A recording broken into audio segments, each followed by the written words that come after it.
Aloha, everybody, and welcome to part 4 of Fear Effect. And in the last part, we got locked inside a train while this guy started unloading a friggin' machine gun on us. I guess he was sleeping in here, or they knew that they were setting up a trap, so he was waiting for me? I don't know. Either way, this boss fight is rather predictable and pretty simple. He always comes out, he unloads like 3 different clips, and once that third set of gunfire is done with, he retreats and hides into the corner again. And this pattern never deviates, it always stays the same. I'm playing on hard mode, so no, there really is nothing more to this fight. Using careful dodge rolls and knowing when to shoot and when to dodge roll can save you a lot of trouble. My health is in the red, so it doesn't really take too much to kill Deke right now.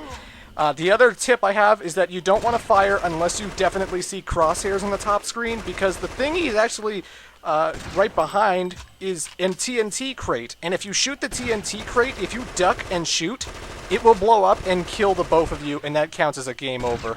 So, again, it's a very simple process. Just, dodge roll when he's done firing, start shooting. When he pops up, shoot again, and then dodge roll out of the way as soon as the cycle is over. And by killing this guy, we get a new machine gun, the MK5 Assault. And it uses the same ammo as the assault rifle. I think it's supposed to be stronger, but I really honestly couldn't tell the difference. Shooting those guards right there, I don't really feel like it was much more powerful than the machine gun, but what do I know?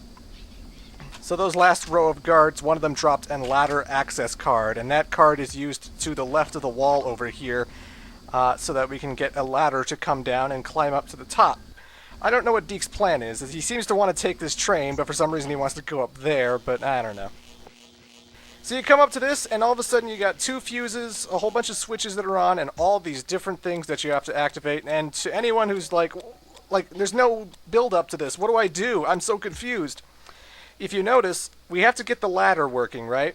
But if we use power and ladder, it doesn't work. So it means it's locked.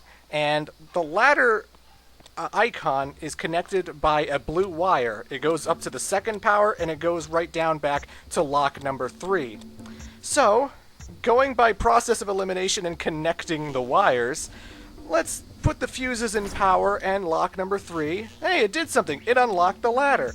Now let's take those 2 fuses and bring them to the left. Let's put it to power, and let's put it to ladder, and let's see if that does something. And booyah. Again, there's no real foreshadowing to that puzzle. The only thing you're really looking out for is that ladder is connected by the blue wire. So where does the blue wire go? Lock 3. Okay, I'll activate lock 3. Boom. That might take some people some time to figure it out, but, just use common sense and you should be able to figure this stuff out.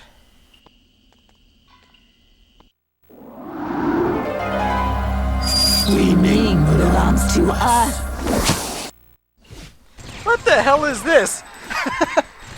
These guys are super fast and they rush for you and try to slash at you, and I would recommend dodge rolling in any other location, but this place, yeah, you gotta be careful where you put Deke, because you can fall off these girders, and if you fall off, that counts as a kill. You will fall to your death, and that'll be it.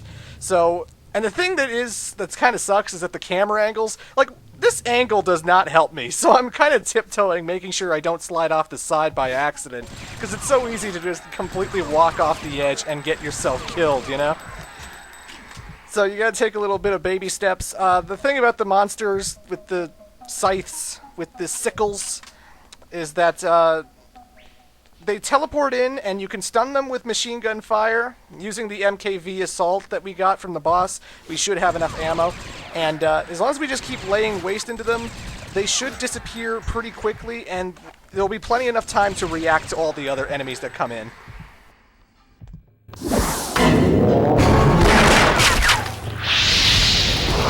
Bugger all. What in the hell was that? How does flesh burn that fast? You don't work for my father. So, you are a mercenary? Yeah, the name's Glass. So what am I worth, Mr. Glass? 90 million in cold and hard. And our lives for yours. So your daddy's not too keen on independent operators. I wish I could help you, Mr. Glass. But I cannot. My father has sheltered me from the truth my whole life. Finally, I have a chance to change my destiny by reaching Madame Chen. And no one, not my father or you, will interfere with that. Sorry, little girl, but you're coming with me. And I can be very persuasive.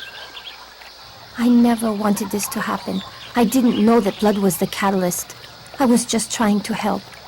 I'm not evil, Mr. Glass, but I've learned that I have the power to release it in others. Uncontrolled and unconfined evil.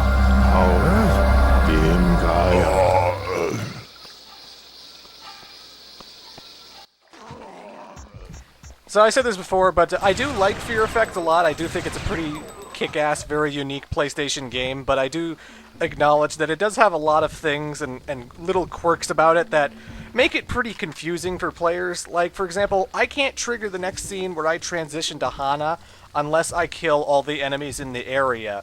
You know, when the cutscene happened, it just shows that, like, oh man, monsters have appeared, and Wei Ming has disappeared, so maybe I have to go look for her or something. But in reality, I just have to gun down all the monsters in the area to trigger the next cutscene. And it's like, you know, I'm being trained to conserve my ammo. I don't want to waste ammo. I don't want to kill everything because, you know, confrontation's bad. Maybe I have to look for a trinket. Maybe I have to look for a key or something. But no, you just have to sort of walk up to monsters and blow their brains out in order to trigger the next event. And you might wander around by accident.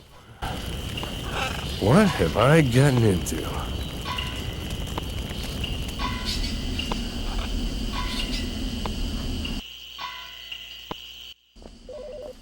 And now that we've transitioned back to Hana, we no longer have dual pistols. I guess she didn't pick them up after the one guard, like, held her up when she was wearing the towel? Why didn't you pick up the guns again? So I only have one bullet to my name, you know? So I just got to go to the right over here, and I have to sneak up on this guy, because this guy drops an assault rifle when you kill him. But, oh god, he's aware of me. Maybe if I stay still, he'll eventually give up, and, oh no, they see me. Oh, Jesus. I'll use the one bullet. Oh, that one bullet didn't save me. Oh, I'm dead.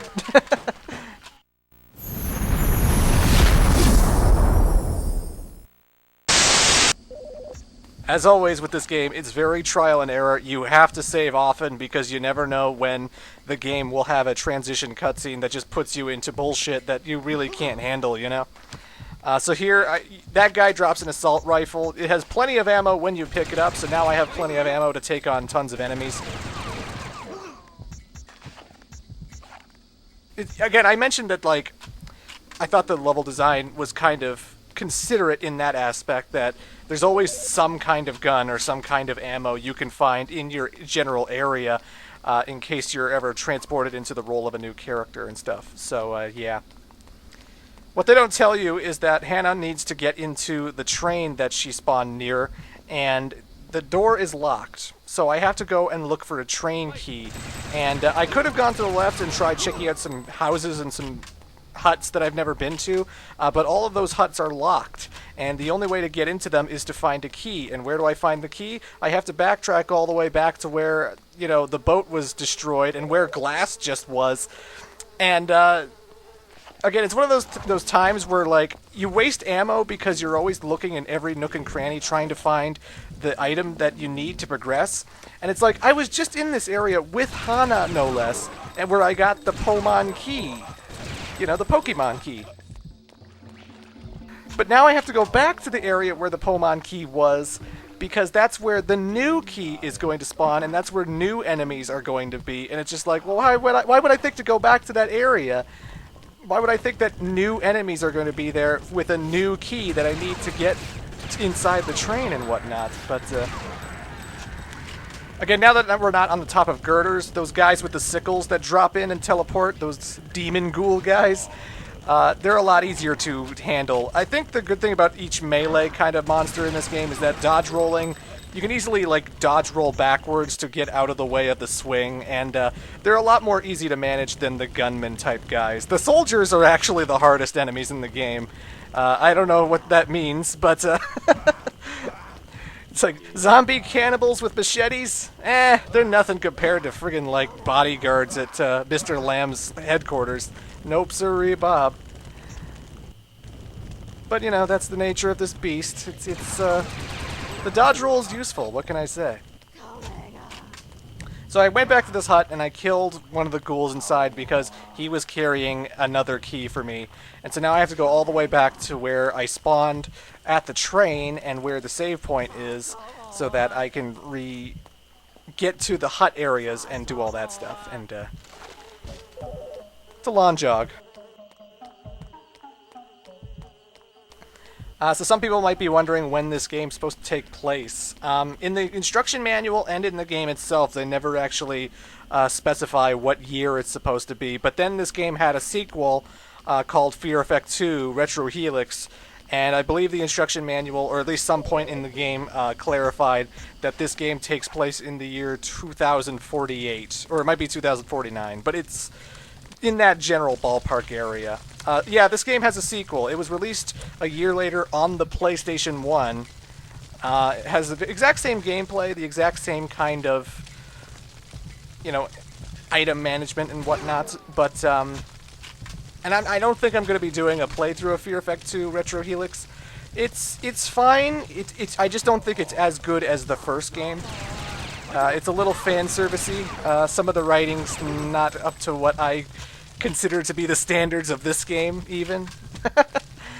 But, you know, it's worth mentioning there was a sequel on the PlayStation, and there was going to be a PlayStation 2 third game, but it was canceled. There was a trailer for it and everything, and Fear Effect 3 looked badass, but unfortunately, it was not to be.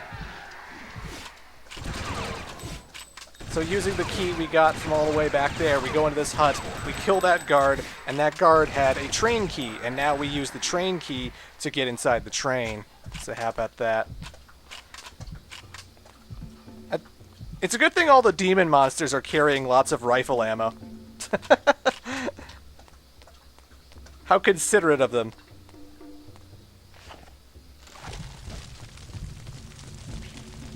This house I don't actually have to go into, but since I'm doing a Let's Play on it, I might as well show it off. Basically, you go in here, and there's already a guard facing you, and a whole bunch of demon monsters that just sort of teleport in. It would have been nice dynamic if the guards actually shot at the demon monsters, because that's what they're afraid of. It's not like the soldiers are out just to kill me. You know, they're afraid of the monsters. They're afraid of the demons, just like everyone else would be. But oh well. Literally nothing in that room, though. Like, I didn't have to go in there. There's no item that I need in order to progress with the story, so you can waste ammo or get hurt in there. So, sometimes trial and error, you know, you gotta see what works for you and what doesn't, and reload saves, and make multiple saves of this game, because when you save the game, you keep whatever ammo or whatever health you had when you saved, and, you know, sometimes you can get yourself in a dead end if you're shooting wildly and missing the targets all the time. But now that we're in the train, we gotta get this thing rolling. And how do we get it rolling? Why, with a puzzle. Please deliver the foreign weapon shipment to the boss before tomorrow evening to see your 8 grand. Okay, so this is actually a code. This is actually, I guess the soldiers, they didn't want to, you know, forget the code if they ever needed to get the train rolling, but they didn't just want to spell it out in case anyone could steal it. I guess that's what I'm going with, logic here, but the solution is very clear. Every time we see a capital letter, or like something that sounds like a number, you know, like 2s, those are supposed to be 2s, like literally the number 2. And so you have to look at that piece of paper and see every capital letter, and like in the word foreign, for example, 4N. It's a little bit hard to go by just those words alone, but if you're not going by just those words alone, there's a very easy solution to what you need to put into the code. If you look in the top right corner, there's a whole bunch of numbers in the top right. Those numbers backwards is the code. Like, it's always going to be the same code every time you play the game. So if you just look at the numbers in the top right and do them backwards on the panel on the left, you can get the train started. And that's how that puzzle works. I imagine a lot of people could be frustrated because they don't assume that, like, F and like 4 and then like N, 4N, and then it's like they don't know that N is capitalized, so they miss the N part of that. It's really all you have to do is get the top right numbers and do them backwards. But anyway, guys, we got the train started, and now we're going to take off in part 5. See you then.